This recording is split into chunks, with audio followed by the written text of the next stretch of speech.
Hey, what's up? Andrew Kramer here with videocopliot.net, and today we're going to be taking a look at creating a great 3D set extension in After Effects. So here's what we're going to be creating.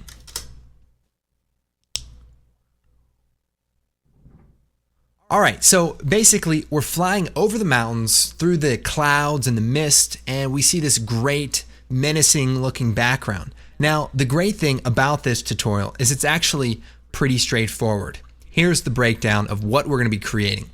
First, we have some stock footage from artbeats.com, and it's a great platform. It's a great start for what we need to do, but we want it to be a little bit more evil. This might be great for like a Western or maybe Back to the Future 3, but we want to take it to the next level. So in Photoshop, what I've done is taken a single shot or a frame from the end of the movie, and I went through and I started adding things like some mountains in the background. And you notice I use the real mountains and add some additional mountains on top. And we have our main mountain right in the middle and maybe some color correction. That way people know we're serious, right? Exactly. Not necessarily. Now, why would we do set extensions or matte paintings? What's the purpose of this? Well, if you think about it in this way, let's say you're doing a movie about the future and you have to have some futuristic landscape. Well, that may not exist yet, but it will in the future. But if you need to make a movie now, you want to create a matte painting, maybe some 3D buildings, some cars, flying lights, and all that good stuff. And that way your movie looks like it's in the future, or it's an ancient period movie where you're in Rome and you have to have all these old buildings, all that stuff. So matte paintings are a great way to establish the landscape of your film. Or maybe they see something like this. And actually, we're flying over the mountains, and what's that in the distance? It's a Starbucks coffee. Now that makes a great movie. It's very convenient too. You just have to hike over this hill.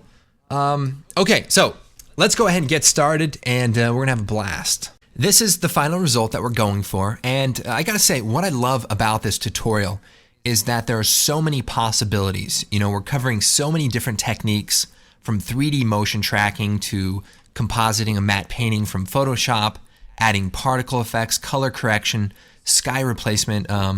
You know, it really has some amazing possibilities. So please be thinking about different things that you can do. And I also like that we're taking a project that's somewhat complex and doing it all at once. You know, it's one thing to talk about one technique at a time, like, okay, here's how you do a matte from a footage, or here's how you do a sky replacement. But to be able to show you all of the different techniques and how they connect together and how they can be managed in a single project is great for people who are learning, because then they can see how these different techniques go together and come together for a final result. So what we want to create is this effect. So how would we go about getting this started? So the first thing we need to do is get some footage. So get a helicopter and a video camera and some duct tape and go to the desert or wherever and fly really, really dangerously close to the mountains and get a cool shot like this. Now, if you can't do that, you can go over to artbeats.com, where this clip actually comes from, and it's called T505-2. -1 was good, -3 was all right, but -2 was the ticket. In most cases, you want to create your matte painting in Photoshop because you have all these great image editing tools and you can bring multiple images together and blend them in nicely. So what you want to do is take your footage, your source material, and create a still frame. So we can put it into a new comp, just like that, move forward to the end of the shot where you want to have the matte painting, and just choose comp, save frame as file. And just make sure it's set to best and render it out. And then we're going to send it over to the matte painting department. Now in this case, it was my 3-year-old daughter, so she put this together. It's pretty simple. We have the one foreground mountain and some background mountains. Now we could separate the background mountains so that you have 2 layers, but in this case, I think it will work okay because we don't fly past them too much, so there isn't going to be much of a parallax. It definitely looks good, especially for a 3-year-old. I know it's for a movie that she's working on, and it's pretty exciting. It's about a lost sock and a cat that try to save the world and stuff. So pretty ambitious, to say the least. So let's go ahead and import that into our project. Now it's a Photoshop file with layers, so we'll bring it into our comp, and After Effects is going to pop up this window. We want to make sure to import it as a composition so that we have editable layers. Now we don't need editable layers or live Photoshop 3D, so we'll hit OK. And that brings it in. If we open it up, we can actually see now that we have the layers broken up right inside of After Effects, so it's perfect.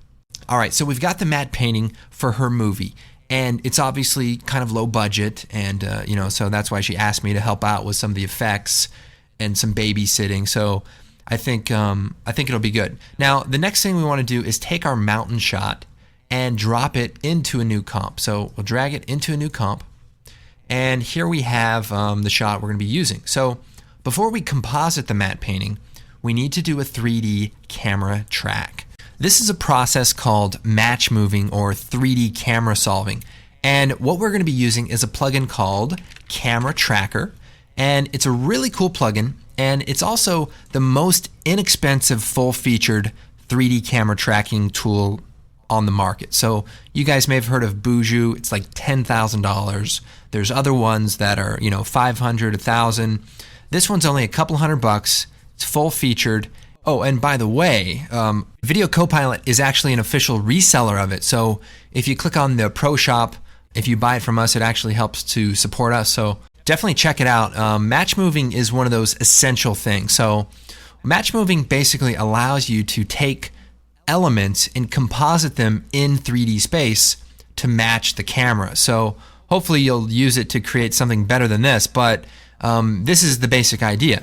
Now, in the case of our mountain shot, we want to be able to composite things in 3D space. So it's great for motion graphics, but it's also great for, visual effects. All right, using CameraTracker is really easy. So first thing, make sure your comp is set to full resolution so that the tracking will be as accurate as possible.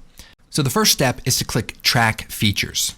Now, this will take a little bit of time. It's going to track all the way forward and all the way back. So depending on how long your clip is, it'll take a couple of minutes. Okay, so CameraTracker's track 2D points throughout the clip. So the next thing we're going to do is click Solve Camera. Now this goes pretty quick and gives you some information. Solved, everything's in good shape. We hit OK. Okay, so now we have some 3D points, but the final step is to create a scene with a camera. So if we click Create Scene, so now we actually have a 3D camera. So if we fly through this, we can see we're flying past this null object and it's actually in 3D space. So this is pretty much, the main idea, but CameraTracker, like I said, is pretty much a full-featured 3D tracker. So we can do a lot of other cool things. For example, if we move forward through the clip, there's a bunch of 3D points. So remember, if you click on the name CameraTracker, all of the data will pop up. So what I want to do is create a null object into some of these points in 3D space. So I'll click on one of the points and then I'll hold down Control and click on it again, and I'm going to choose Create Null Object. So now if we look closely, there's a null object at that point. So CameraTracker has its own 3D point viewing, but in order to actually access it through After Effects, we need to create some null objects. So we can see that that null object is now in 3D space and we can access it and tie things to it. But I want to create a few more. So we'll click on this, we'll zoom in, we'll click on one, Control click, Create Null Object. So remember, when you click once, hold down Control, click again, create a null object. Maybe we'll make one in the back here for the sky. And maybe another one on this side. We can also add some, just down here. And remember, we can come back and do this again later. But this will just help us have some elements in our scene to use as reference. And again, I want to add a few along this ridge. So we'll click here. Let's see, maybe here. Control click. Maybe up here.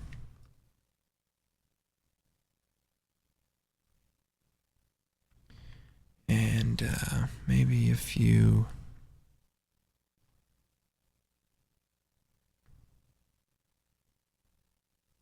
Okay, so we'll click out here, and there we have tons of null objects in 3D space, and we can start getting busy compositing this matte painting.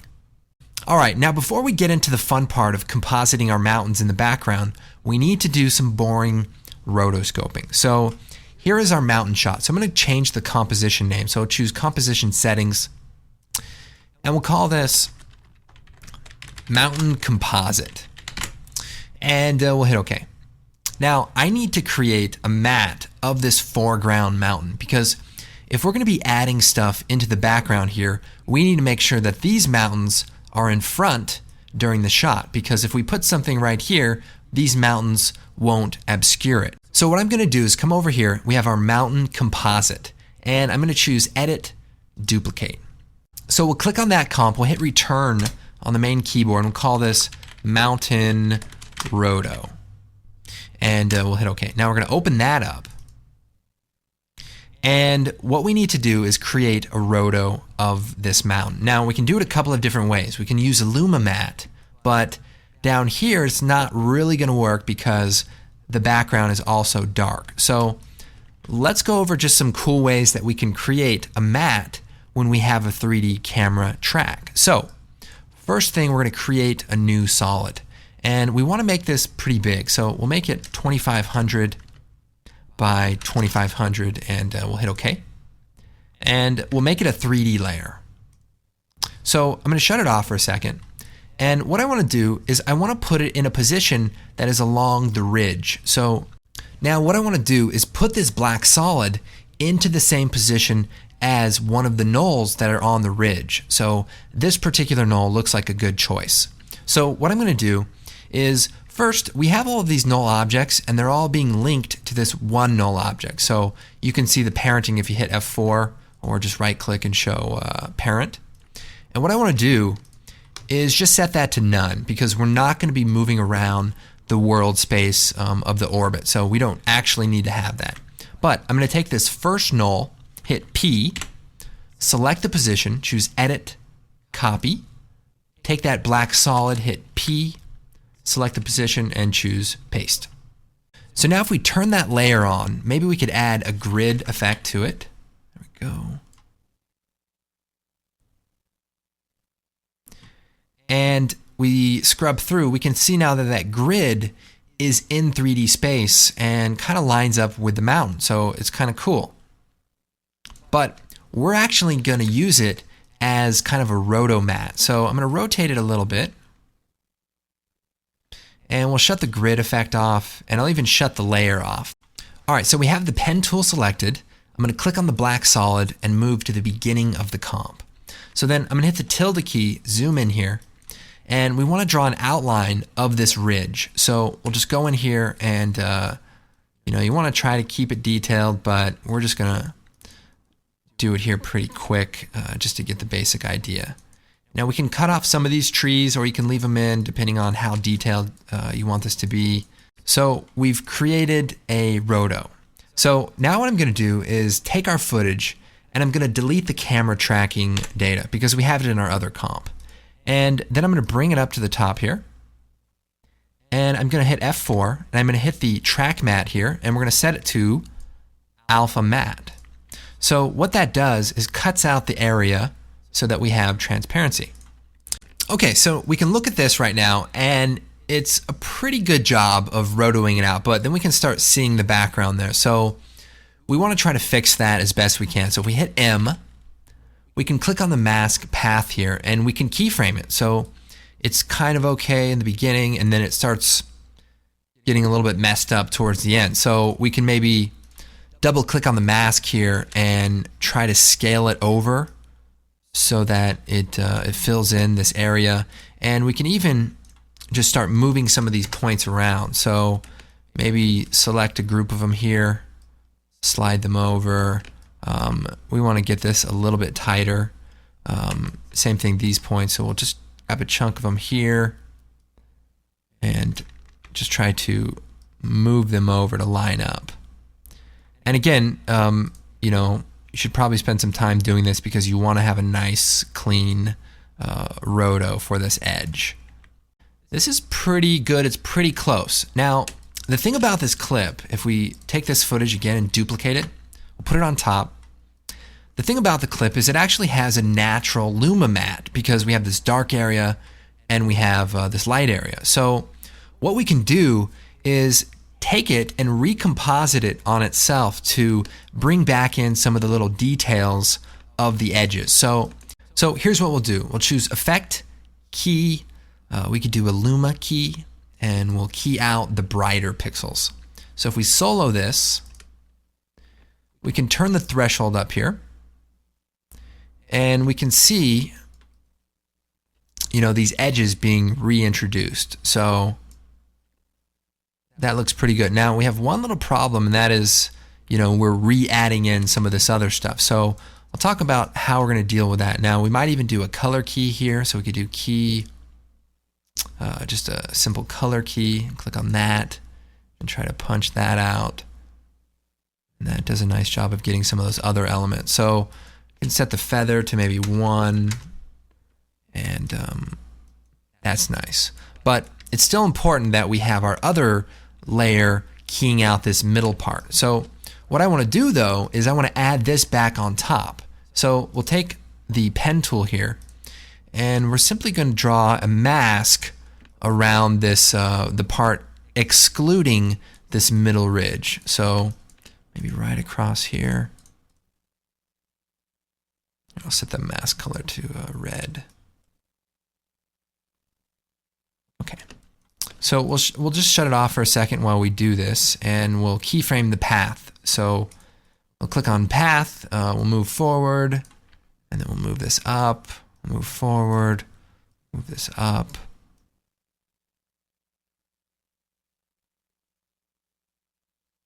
So looks pretty good. Okay, so we'll set that to add. So all we're doing is adding this part back on top. We'll unsolo the layer, and here we have, a pretty good roto. So remember, because we used the 3D tracking data, it's pretty close, but just getting in there and refining those keyframes makes a big difference. So we'll set this back to add, and that will cut it out nicely. We can even turn on the motion blur for that layer. And if we look closely, the edge will actually have some directional motion blur, so it's kind of nice. Now, we've recomposited this top part back on, but let's make sure we feather the edge so we're not introducing any artifacts. So maybe subtract the mask just a bit.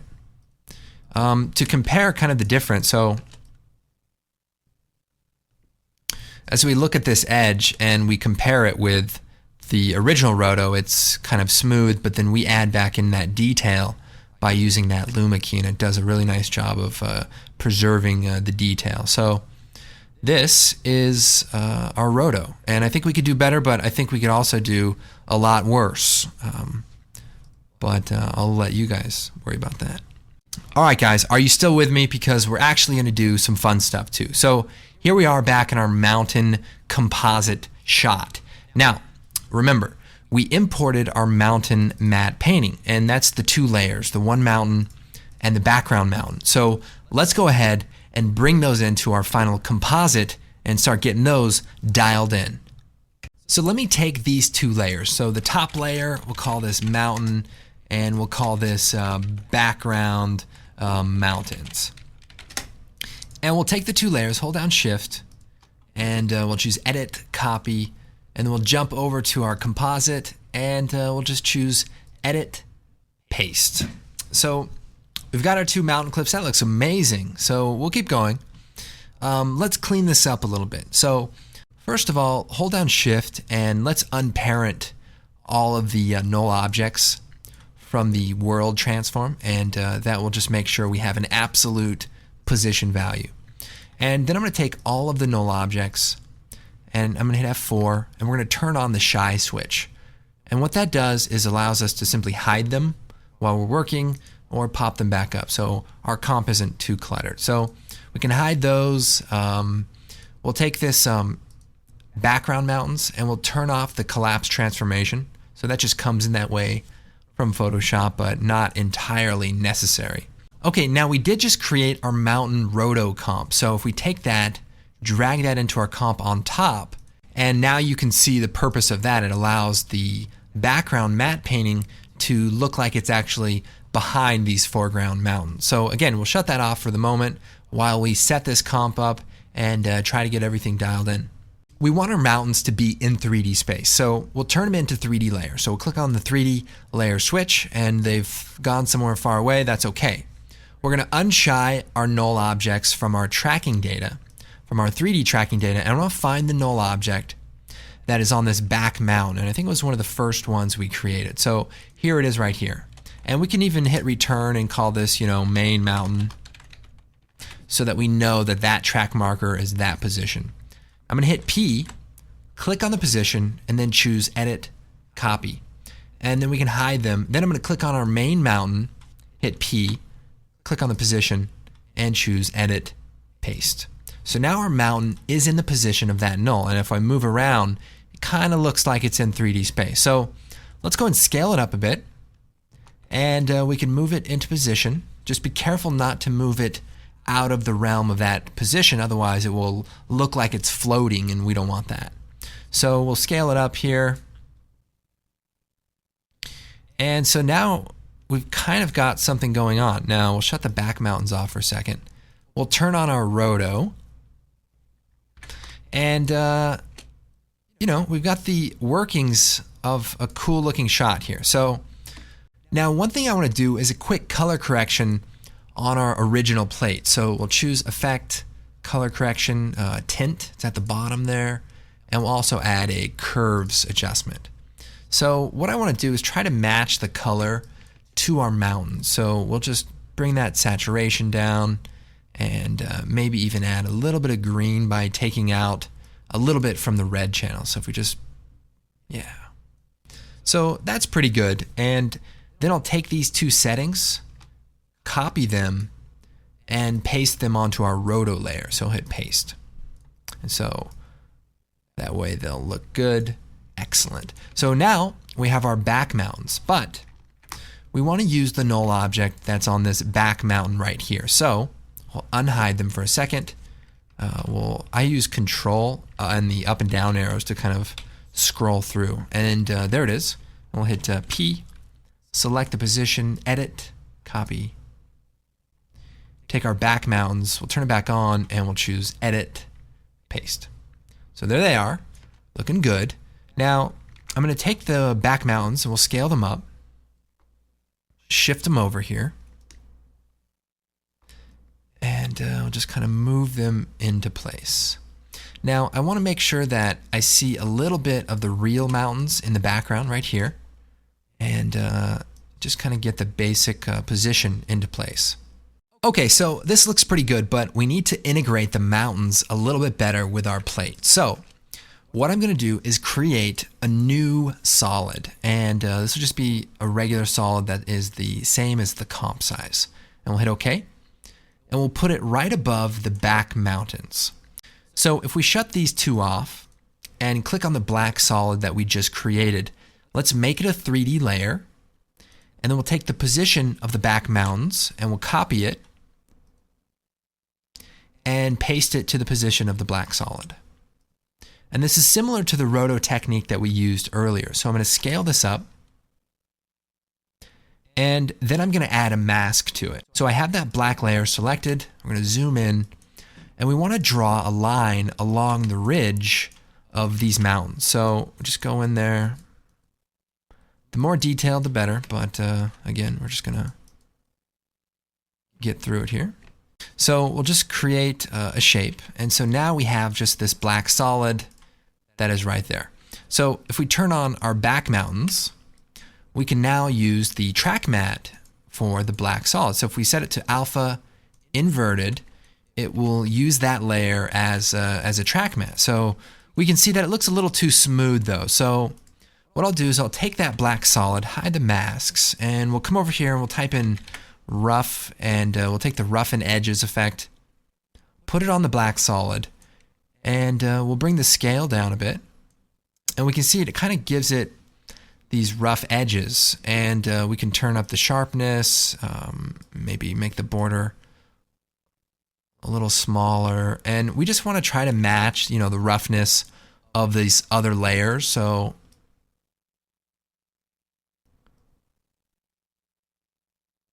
something like that looks pretty good. We just want it to look like it blends in nicely. So that's a good start, and we might even take these layers, the mountains, and darken them just a little bit so that they look like they're right behind the ones that are actually in the shot. So I think that looks pretty good. We might even take our main mountain, darken it a little bit as well, and possibly bring out some of the highlights because they're a little bright. Cool. Now you probably want to add some shadows to really integrate it nicer. Like this mountain should be casting some shadows if it were really there, but we're just going to hopefully hide it with all of the smoke and stuff later. So remember, a 3-year-old did this, so cut her some slack. Although admittedly, I read the script for her movie and it's pretty good. It's very early Spielberg with like a touch of Hitchcock and little Dora the Explorer. So it's not bad.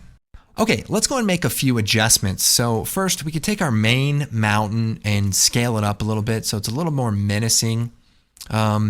We can also tweak our roto. So it's a little messed up right here. We might go in there to the mountain roto and adjust some of the keyframes. Now remember, it's a real 3D camera move, so we can really do a lot of cool things. So if I move forward here, let's click on the CameraTracker again. And let's add in a few null objects. So maybe we'll add one here. And we'll control click and create a null. Maybe another one at the end here. See this one.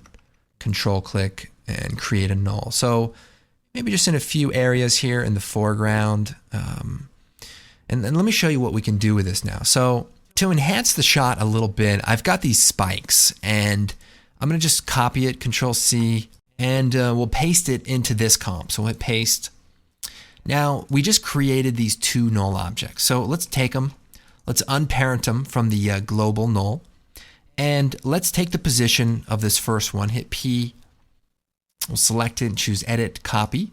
Now we'll make our spike, so here we go, 3D layer, and we'll choose edit, paste. So now our spike is in 3D space. Now let's move it up so that the base of it lines up with that null object. And then we should also flip it. So set it to -100. So the lighting kind of matches. And we can rotate it. And, we could try to integrate this a little bit better with the color correction and such. Maybe even, roto out the base here a little bit.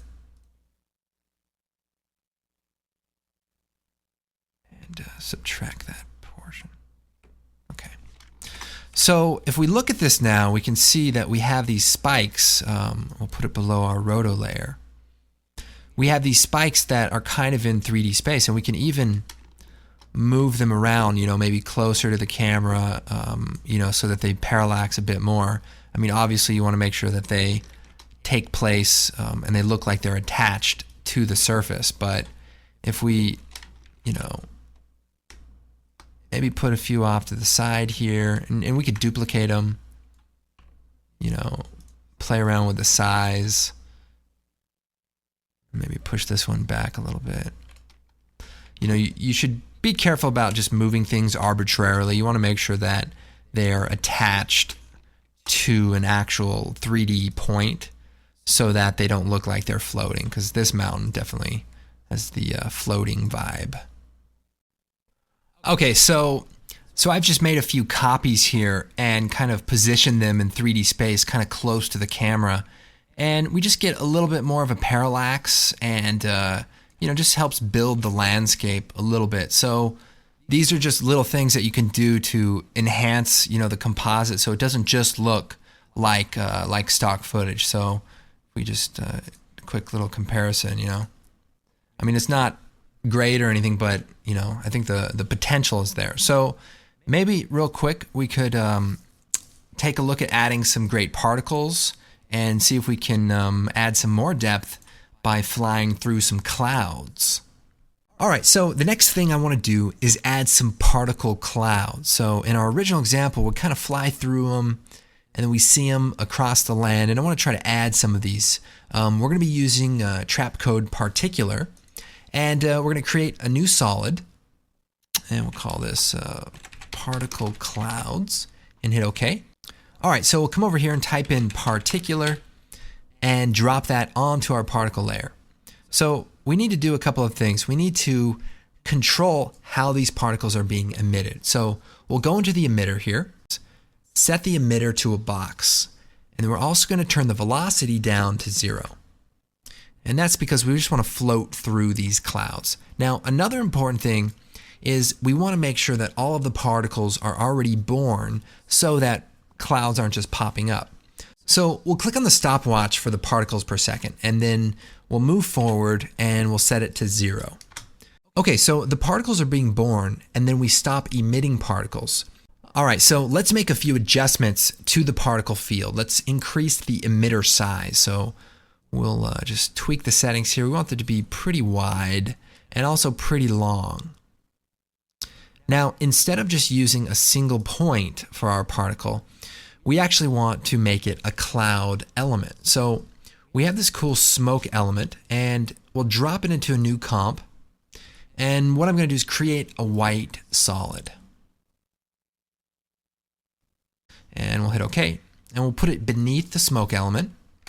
And we'll set it to Luma Matte. And that way we'll actually have transparency in the background. So if we go back to our composite, we'll take our smoke element, drop it into the comp. We'll shut it off. And then we'll take our particle layer, scroll down to the particle type, and we'll set it to a sprite. And then we can change the texture to the smoke element layer. Now our layer is a little large, so we might want to modify that, but we'll just hit OK. Come in here. Yeah, it's not too bad. Actually, I think it's okay. We'll go back. You just want to be careful. If you're going to have a lot of particles, you don't want the sprite to be too large or the texture to be too large because it'll take a really long time to render. But this one's actually okay. And we can turn the size up. We can have a size randomness. We can change the opacity. And here we can actually kind of see the idea. We're flying through these clouds. Now, the first batch of clouds we want to make sure is in front of the mountain, because we don't want to deal with the intersection of this mountain ridge. We want to have some in the front, and then we'll have some in the back. So this is pretty good. I might move the particle emitter position down a bit. And, that's pretty good. Might increase the depth. Nice.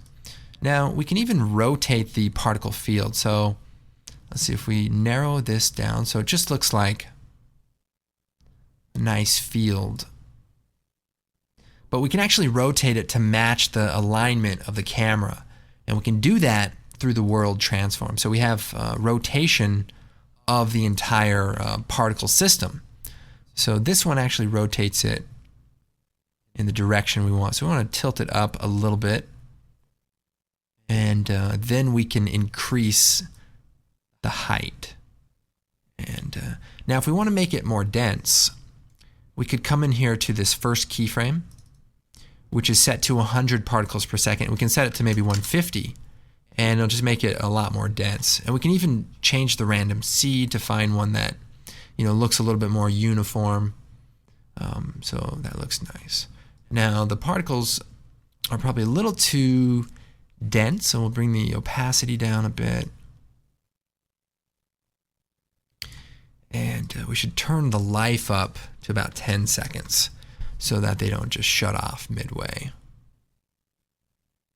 Cool. So this is looking pretty good. Now, one of the things that can happen sometimes is the particles can just pop off as they hit the camera. So for that, we want to go into the visibility and set the near start fade a little bit higher. and that way they start fading out a little bit sooner. So if you're actually going through a three-dimensional cloud, which we are not, you would imagine the density would decrease as you get through it. So if you're halfway through the cloud, the density should maybe be about half. So we kind of fake that by setting the near start fade to a little further along, so the cloud starts fading out a little bit before it actually goes through the camera. So that looks pretty good. But now I want to create an additional particle field. So we'll take our same layer, choose Edit, Duplicate, and let's put it below our rotoed mountains. And then I'm actually going to move the position to be in front of the mountain. So we have our X, Y, Z position. We move the Z position forward. Check it out. Our clouds are now kind of far away. And this is going to be really cool. So now we just need to tweak where this particle field extends to. So we can make it maybe a little longer in the Z space. So we'll pull it out a little further here. Maybe a little wider. And maybe we want to add more particles. So again, we'll double click on that keyframe, maybe set it to 250. And that looks nice. Or maybe even more. Let me show you this other cool tip. Let's set this to like 400. So one of the things that happens with this technique is these faraway clouds are just way too dense, but my foreground ones aren't dense enough. So we're going to use the visibility to help solve that problem. So we have our far fade and far vanish. So let's set the far start fade to like 1500. That's really close. And then set the vanish to 2000. So we can actually start seeing that makes a difference. So as we move this value closer, we can start cutting those particles out. It basically works by calculating the distance from the camera. So the further away ones will start fading out a little bit sooner, and that way we can make them, more dense in the foreground, and that just gives us a little bit more control over the density of our clouds in the background. So this is a good start. We might play again with the world transform, maybe move it down just a little bit so that it's right in that area. And we could probably push it away from the mountains a little bit. There we go. Okay, so we can increase the particle size to make them a little softer. And I would say this is looking pretty good. Maybe we'll move the background clouds down just a little bit more. And that way we can still see our faraway mountains. But, that's just something you can adjust till it looks right. Now, we've added this haze, so we want to go ahead and do some color correction. So we'll add a new adjustment layer and some curves. And then we'll just start tweaking the contrast a little bit. Now we can make it nice and evil by bringing all the red out and just cooling it off. Maybe add a little blue into it. Something weird about the density of this background. So let's tweak the random seed till we find one that's maybe a little more even. Like, that's nice. And yeah. So finally, we might do a sky replacement. So how that's going to work is we'll come down here to the bottom layer of our footage, and let's quickly do a luma key to cut the background out. So we'll choose Effect, Keying, and we'll do a luma key again, and we'll key out the brighter, and we'll just tweak this until we just see that mountain edge get cut off, and we'll feather it a touch so it's nice and smooth. Cool. Now we may have to deal with this. Let's see. Okay, so that looks pretty good. We've got a little bit of stuff up here we should deal with. Quick way to deal with that actually will just be to roto it out. So if we hit M, and we can just hit subtract, and we'll keyframe the path there. And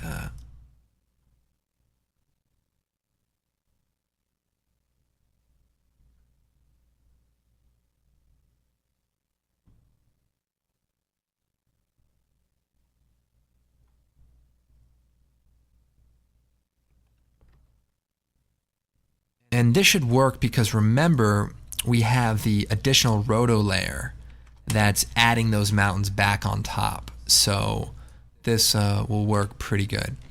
Now we have this cool sky image, this texture, and we'll bring it out, put it at the bottom here. We'll make it 3D. And we put a couple of nulls in the very, very background. So we'll unshy this and we'll find that null right there, P, copy the position, go to our sky layer and paste the position. So there it is. We'll scale this guy up pretty big, move it into position. Now it's got a bit of distortion, so if we use the optics compensation, so if we reverse the lens distortion and increase that, it will start to flatten that out a bit, so you can see that looks a little bit better. And we'll move it up here.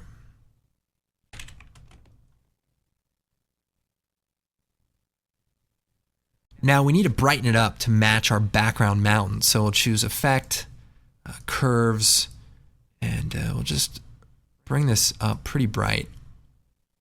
Careful not to blow it out. We want to keep some of that detail, but it definitely needs to be pretty bright to match.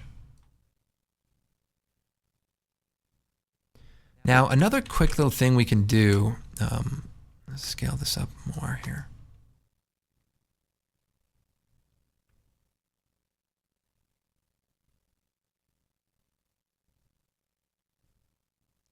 Is we can blend the background back in with the shot. So check this out. If I take the very edge, very close to the mountain, and create a mask,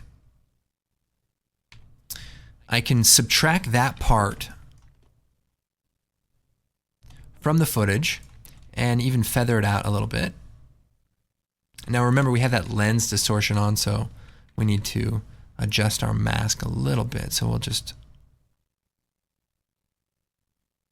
tweak it a little bit. We just want to create a little bit of a hole that we can fill the background in back with the original shot. So if we take our footage and duplicate it, and it takes a little bit longer because we have that camera tracking data on it, so we'll just delete that from the copy and then put this at the very bottom and then shut off the Luma key. So now we have the original footage back on the shot, and we'll delete the mask. So to show you what I have here, we got the original footage, we've got the sky, and now look at the sky. The sky is kind of cut out a little bit so that it blends in the original background, so we can see the real horizon. And because we blended that, we can actually add a little more contrast back into the sky replacement. So it still looks pretty good because we don't have that hard kind of contrasting edge, you know, that goes next to the mountain, but instead it's feathered, so we can, you know, get a little more contrast into our sky. Not that we need to necessarily, but it's supposed to be menacing. Nice. You know, another quick thing that we can do is, like, the clouds are white, but the environment's kind of blue, so we could go to the smoke element and fill that white solid with, you know, like a light blue. And maybe I'll freeze that or lock that. So if I go into the composite real quick, you can see it's a little too blue, so then we can tweak it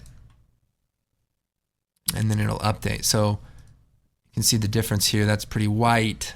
We bring it down, and you know, that looks a little nicer. And yeah, if you use Particular 2, there's like a sprite colorize mode that you can use as well that does pretty much the same thing. So pretty nice, and maybe even a little green to kind of blend with the color. So something like that.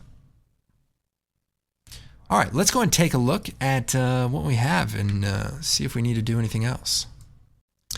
Okay, so here it is.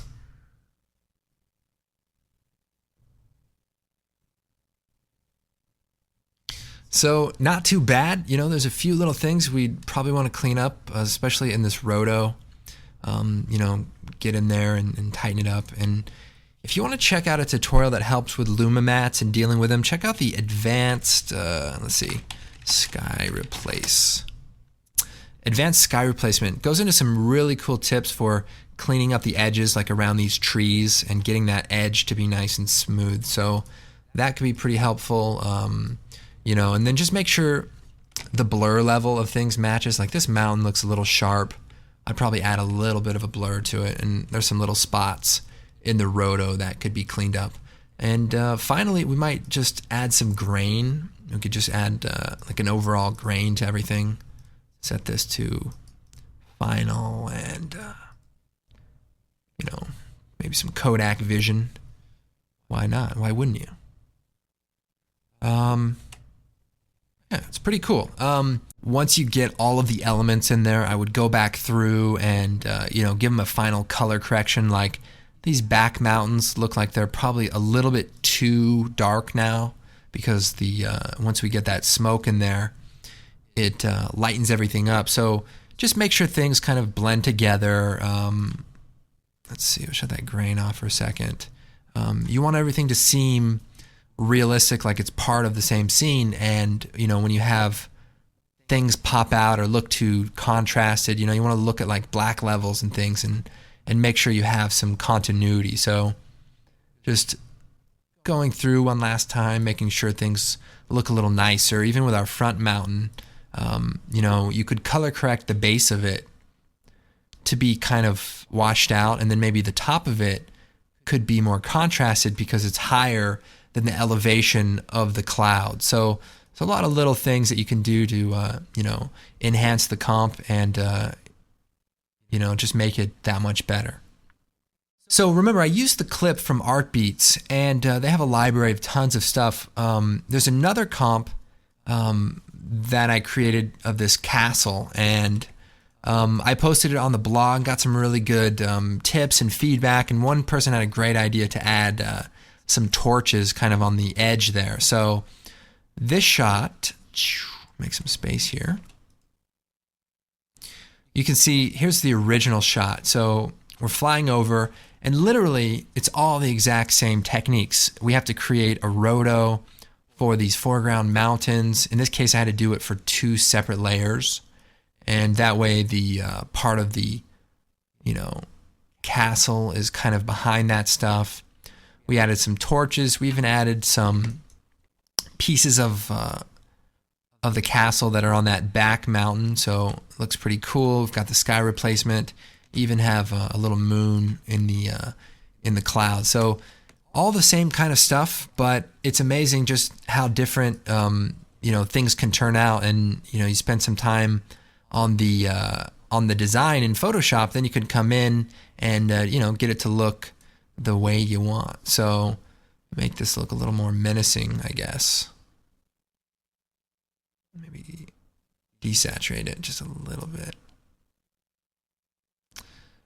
Anyway, you know, you just want to tweak things to death, but I hope you guys get the idea here and learn some cool things. I'll keep working on this even after we're done with this tutorial. Anyway, I'm Andrew Kramer. If you guys want to discuss this, or if you have ideas or examples, check out the forum. We've got a lot of great people on there. And of course, the blog, we do you know, lots of cool tips and tricks and project files. So, you know, check that out. And of course, help support the site. You know, we've got some great products.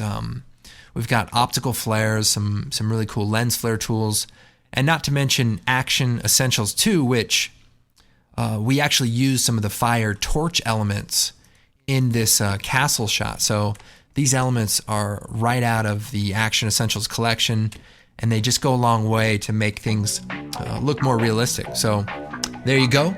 I am Andrew Kramer. Thank you so much for watching. You know, I hope you guys enjoyed it. We will see you next time.